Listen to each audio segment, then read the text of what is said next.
b2k all day.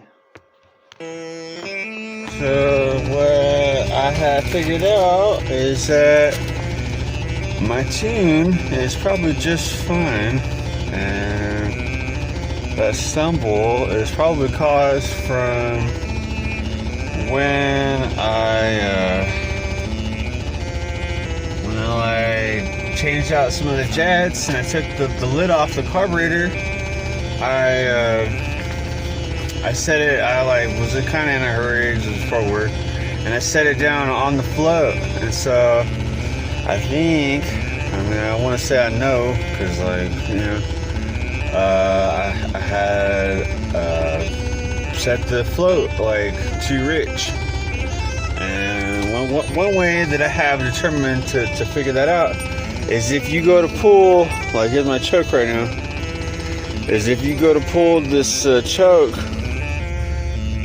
it will be way too rich for the engine to run, and that will mean that your float will be out of adjustment.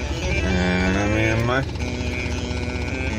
truck runs decent with the MSD and stuff, so it'll idle this low, but obviously this ain't right. I can't, I have to let it heat up, and then it'll start idling okay. And that's just how it goes when you're tuning, because you have to tune the carburetor when the engine is hot. Otherwise it will not tune right, so it just fired right up, and but there we go. The choke is gonna pull out a little bit, just letting it heat up.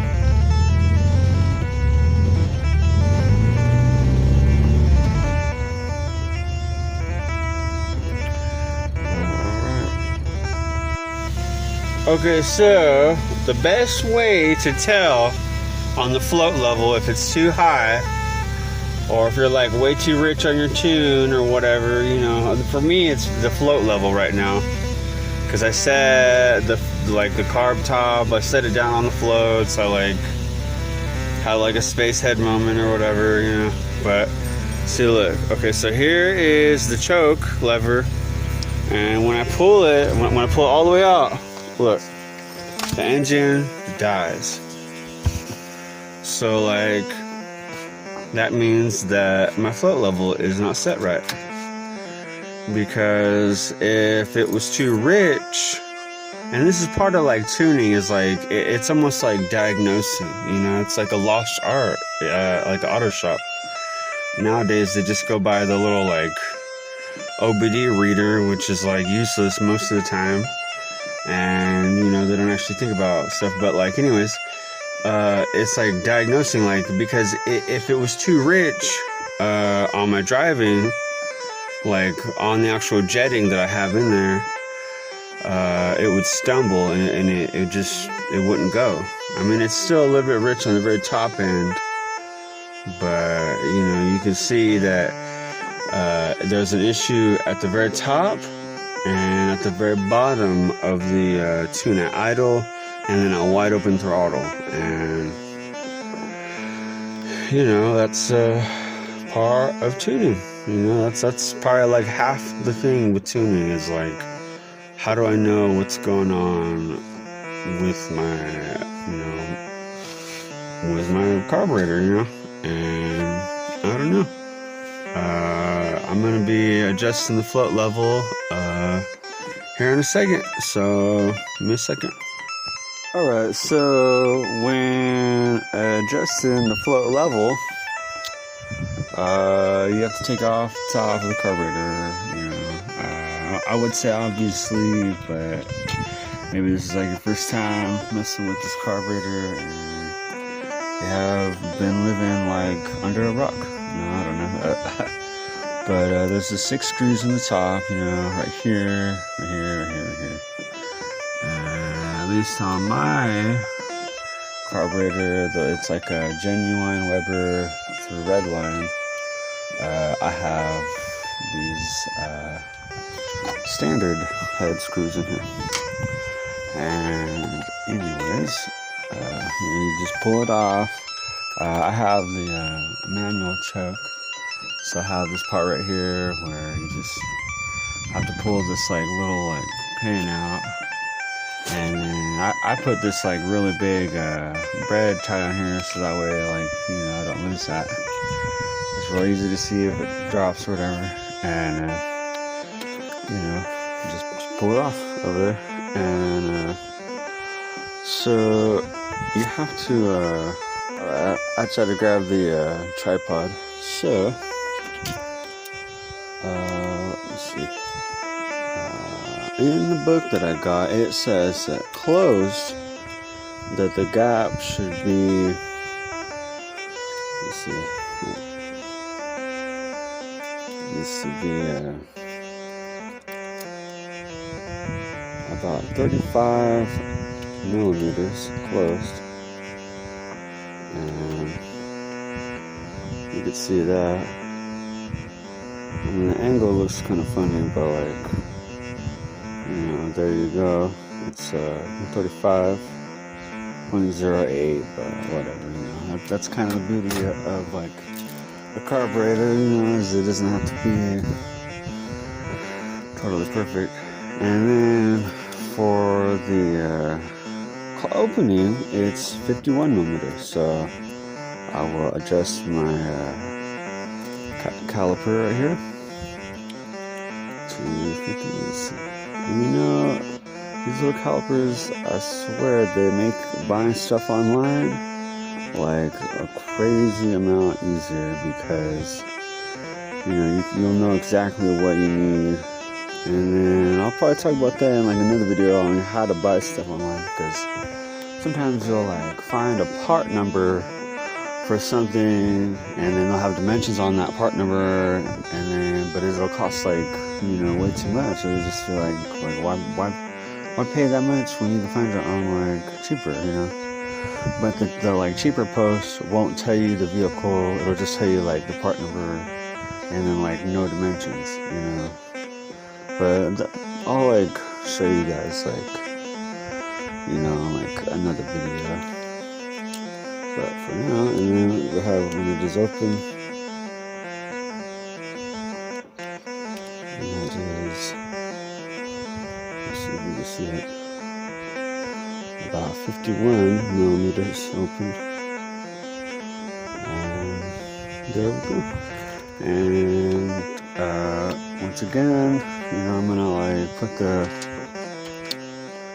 screws in there and stuff, and I'm gonna like start the truck and check to see if the choke, you know, that's not being messed up with. And I'm going to I'll probably drive it up and down the road a little bit, but I don't know, you know, we'll see. Because like I don't want to put the air, it's called a plenum, back on it, and that'll kind of throw off the like tune, because when you tune it you have to take that into consideration. But there we go. Alright, well, it's running again. And I installed this fuel gauge. It's like a fuel pressure gauge. It's leaking right now, whatever, I won't show it up. But it only says that there's only about a little bit less than like 2 psi. Which is perfect on the stock fuel pump. But that pump is probably like old, and I plan on going to like a fuel pump, you know, like a electric one. And I got the fitting for like an adapter that goes down in here. It's like a 45 degree, and then a T. It's going to feed the turbo and stuff. It's a fuel pump safety switch, but that's like later down the line. But let's see. Pull the choke out all the way. You know what I'm saying? All the way. And I put it in, and it still idles. It's still cold, you know, you can see the temperature, it's still cold. But there we go. That's pretty much how you set the float level. And well, that's that. Now I can like adjust the idle, but I don't want to adjust anything quite yet until it's hot.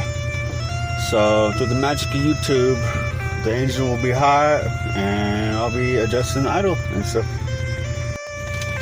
Alright, so here it is. Here it is, all nice and hot. And this is a good way to see if like your flow level is cool or not. But see, like it's over here, it's at about 13.6. I might try to like, I don't know, they say that 12 storage is like the best for like power, and they say that 14.7 is the best for like efficiency. So I just thought like in the middle, But here we go, it's like idling real nice. It's not quite up to temp, but whatever. Like it's hot enough to where like I don't have to have the choke out at all. And when I do pull this choke out, it just goes straight up and it don't choke out and die like it was, and see it like richens it up just enough, And there we go. I think I might do like another pass to see if my tuning is right. I still have those things coming in the mail. They're like coming from like Hong Kong, so it might take a little while, but here we go. Well, like I said, on a carbureted engine, you kind of have like a little bit of fluctuations based on like the temperature of the day, humidity, and then even without temperature and humidity, you have like your like elevation, like how high up from like sea level you are. And I had ordered this like thermometer actually now on the platinum right here. And I think that'll give me like a good idea for like my tuning, like in the winter time, when is it really necessary to rejab, what temperatures, the more information you can gather, the better. Obviously you'll know if it's hot or cold, but when you introduce forced induction into an engine, you really want to be careful about detonation. I just want to know, I would like to make my truck the best that it can be.